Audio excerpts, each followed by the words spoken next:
yow mi nga xam ne yaa mënta am doom te ngay jigéen te it ku ne xam ne réalité Sénégal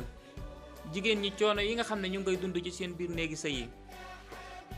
ci ñàkk gu ñàkk am doom ba tax ñuy dund ay jafe-jafe ci seen biir néegi sëy boole kook seeni sëy di naqari te saa bu ñu xuloo ak ñoom xasee leen ko wala ñu fàttali leen ko mu doon lu metti lool ci ñoom ñu koy muñaale. jigéen ji nga xam ne yaa ne ci sa biir néegu sëy sab taxawaay yàgg lool te weesu woo am doom ñi ngi fiy liggéey traitement yoo xam ne ci diiru fanweeri fan nga koy jël ci kàttanu yàlla mi nga xam ne mooy dogal balaa traitement bee mat nga jëfandikoo ko niñ la ko waxee ci kàttanu yàlla boo ci jaxasoo ak sa borom kër suñ borom dana dogal nga wan ci lor te doom joo ci am doom ju barkeel lay doon maa ngi koy waat ci alquran. kon bépp jigéen boo xam ne wala ngay waajur sa doom di dund lii ma wax ci biir néegu sëyam maa ngi lay ñaan boo jotee vidéo bi nga partagé ko ngir jëmmi rasulillahi ba ñépp mën cee jariñu